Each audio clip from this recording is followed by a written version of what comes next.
From freefincal, and in this video let's discuss the basics of rebalancing a portfolio. What is it, how to do it, and how to keep things simple and without unnecessary complications. I already have a couple of videos on rebalancing, the benefits of rebalancing, what it is, and so on. In spite of that, many viewers and readers have asked me questions on rebalancing, how to actually do it. Which fund should I sell? Which equity fund should I sell if I want to rebalance my portfolio? Should I sell the best fund, the worst fund? What should I do? So let's talk about all this in this video. Now, rebalancing is essentially common sense, right? So it's basically, it works like a seesaw. So let's say you have equity on one side, fixed income on the other. So equity is stocks, fixed income is also called debt. It's anything like FD, RD, debt mutual funds, EPF, PPF, VPF, everything, all kind of bonds, all of them are fixed income products. So let us say you have 50% of stocks and 50% of fixed income in your portfolio, and if for some reason due to a movement in the market you get a huge return from stocks, this means that the exposure your portfolio has to stocks will become higher. So the stock part of the portfolio will become heavier. You will have more of stocks and less of fixed income. So in this case, this is a lopsided situation because you have more of stocks, and if next year the market crashes, you lose all your gains. So what you do is to remove some gains from your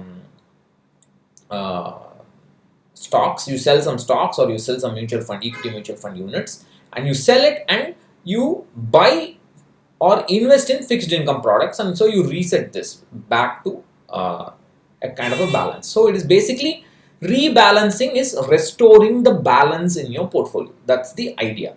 If for some reason there is a huge crash in the stock market, then the situation will become reverse. The equity portfolio will become very light. The fixed income will become heavy. So ideally, you should be able to sell some fixed income and push it into equity, and then you rebalance it back. That's the theoretical idea of rebalancing.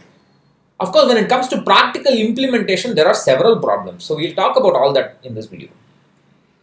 If there are any problems I've missed, you let me know. We'll discuss that in the comment section.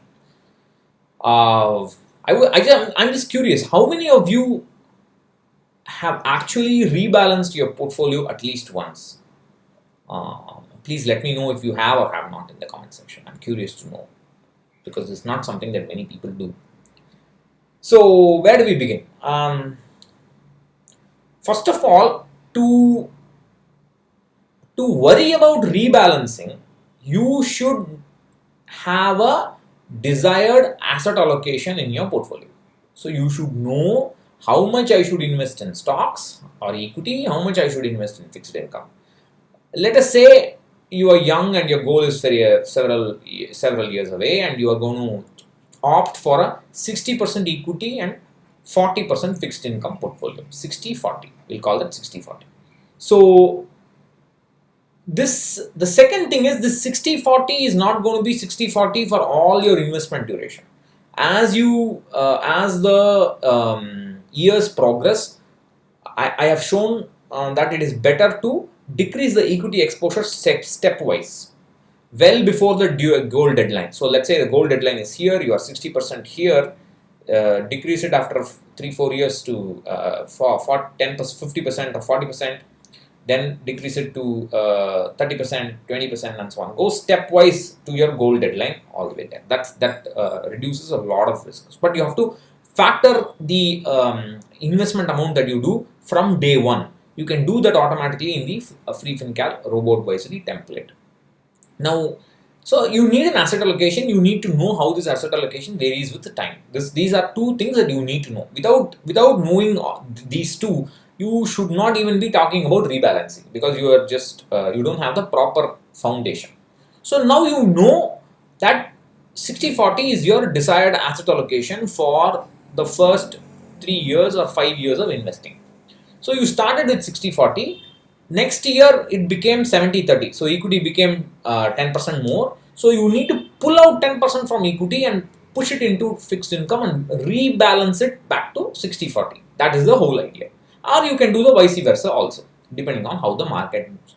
So the whole purpose of rebalancing is to restore equilibrium in your portfolio so that the gains you make in one asset class are booked into or pushed into another asset class. Or if one asset class crashes, then you are going to take some money from another asset class and push it into the other asset class that has fallen down. So rebalancing essentially means you are going to remove money from a well performing asset class and you are going to push money into a poor performing asset class. This is very important. If you do not understand this, you cannot rebalance. So when the stock market is moving up, let us say last year it has given you 60% returns. When you rebalance, you're removing money from the well-performing asset class, which is the stock market, and you're going to push it into fixed income, which is the relatively poor-performing asset class. Or when the stock market has crashed, when it has fallen by minus 20% or minus 40%, you are removing money from the relatively well-performing asset class, which is fixed income, and pushing it into the stock market. That is rebalancing. This is very important. Without understanding this, you must have the maturity, the discipline to do it without worrying about, oh, that expert in Twitter said this, that this expert said on TV said this. Nothing. You should rebalance with discipline. When should you rebalance? This is another. You can rebalance whenever you want. You can rebalance in January, you can rebalance in June, you can rebalance in December. You pick a month when you are free from work or free from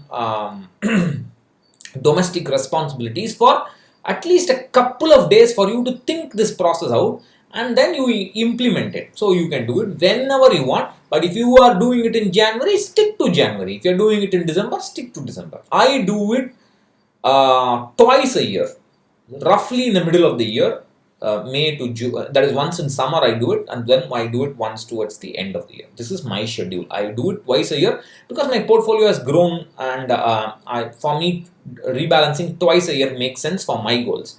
But if you're young and if you're just started investing, I think you should rebalance once a year and that's enough. In fact, I would say if you're investing very, very small amounts and your goals are like 25-30 years away, you can even skip rebalancing for the first few years. That is also fine. I mean, unless there is a stellar gain in the stock market, then you want to consider it and so on. So there are many ways to play it. Just don't ask which is the best way, which is the best way. Why should there be a best way in everything? There is no, this is investing. You can do it in multiple ways. As long as you have that maturity to recognize that there is no best way, what actually rebalancing is, and you have the discipline to stick to a schedule, there's no problem at all. So these are the basics.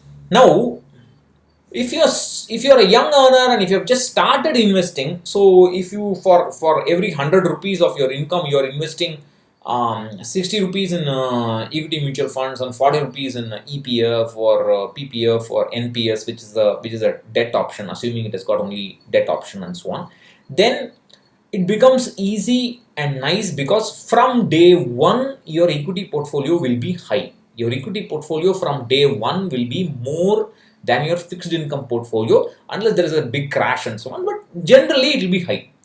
If this is the situation, then it's fantastic, because if next year if the market zooms up, then what you can do is you can book some profit and you can put it in if debt mutual fund, a liquid fund, or you can even consider a gilt fund for rebalancing.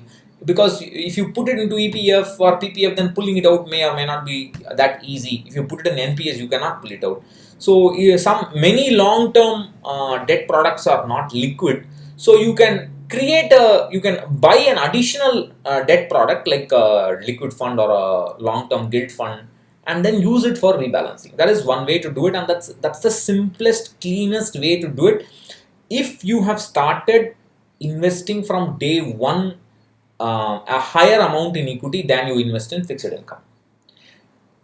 This will be true for many young earners. They can quickly make up because they will have just started earning for 1 or 2 years. They may not have any equity investments. The EPF would be high, the PPF contribution would be high, but then they can quickly reverse it by adding more and more into equity gradually. So that's not much of a problem, and you can rebalance it. The big problem comes when somebody who is in the late 20s or early 30s or mid 30s, they decide to start investing in equity for the first time in their lives. Almost for anywhere between 5 to 10 years of their investing life, they would have not had any stock exposure, so the EPF contribution or the PPF contribution would be excessive. So therefore, for them to say, okay, I am now 35, I am going to retire after 20 years and I want to have a portfolio of 60% in stocks and 40% in equity. So for them, equity will be zero, fixed income will be 100%. From that portfolio, they will have to shift to 60% equity and 40% stock. That's a huge challenge. Not only in terms of investing, not in terms of removing some money from EPF or PPF, if possible, wherever possible, in NPS it is not, then realigning that portfolio to the desired asset allocation. That will be the first step. That's a huge, major challenge.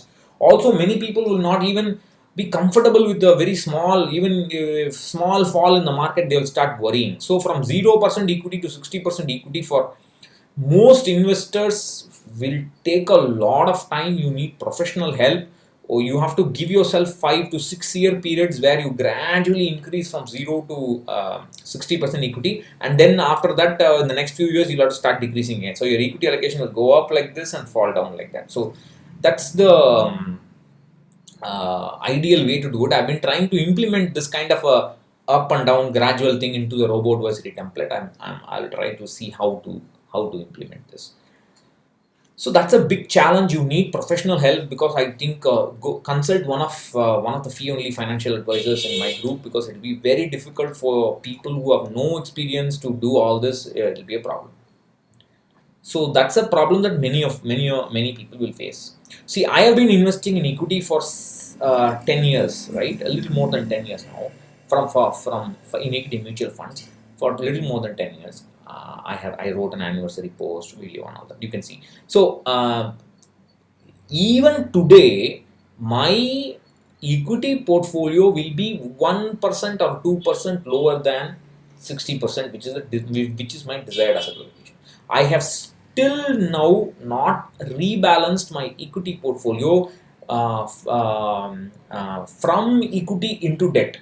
That is, sudden one day I wake up and find myself having 65% equity, and then I push 5% in fixed income. That has never happened. Even though I have seen stellar gains in my portfolio, you must have seen it.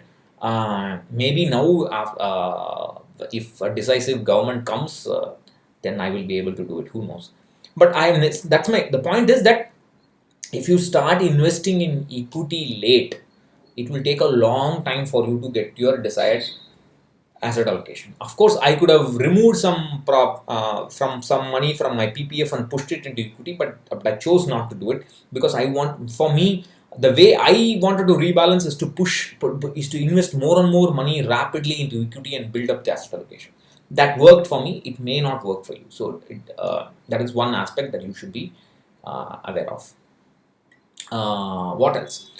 Before I forget. So you should not worry about taxes and exit loads when you rebalance. Whatever happens, you are reducing risk in your portfolio.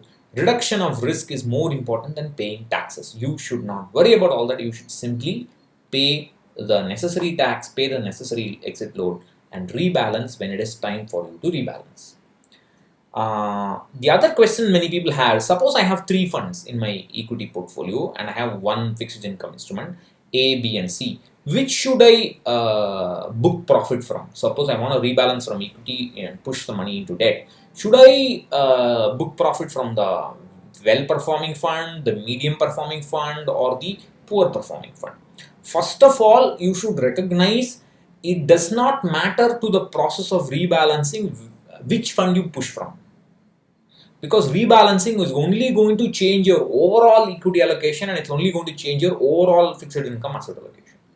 So your process of rebalancing is independent of which equity product you choose to book profit from, or which debt product you choose to book profit from. This is very important to recognize.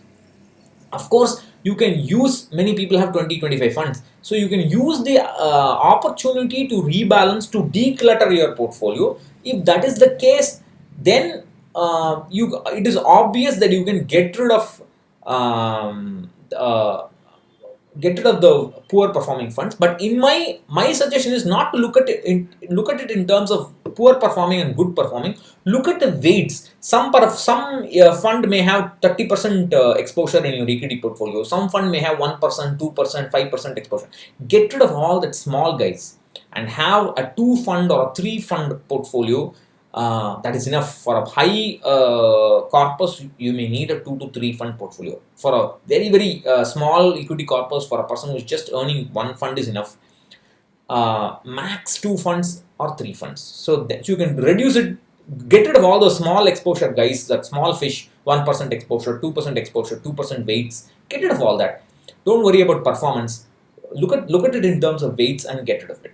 Of course, please recognize you cannot do this forever, because you can only trim down your portfolio up to a certain level, because eventually at some point you must have the maturity to book profit from an excellent performing fund and push it into fixed income, or vice versa, because it is time for you to rebalance your portfolio. So I think I've covered pretty much everything that comes to mind about rebalancing. If you have any questions in addition to this, please let me know. Do you rebalance your portfolio? What is your equity allocation? Do you think you have achieved it? Please share some generic details that you think that you are comfortable with sharing in the comments. This will also help the others. It'll inspire other people. You can also include your age and so on. So it'll just help other people to, okay, it's just proof of social proof. Say, okay, other people, I'm not alone. I'm not on the there are other people in the same boat as me. So please go ahead and share this. Let me know other problems that you face, and I'll try to make videos out of them gradually. So that's all I wanted to say. I'll see you later. Thank you for watching. Bye bye.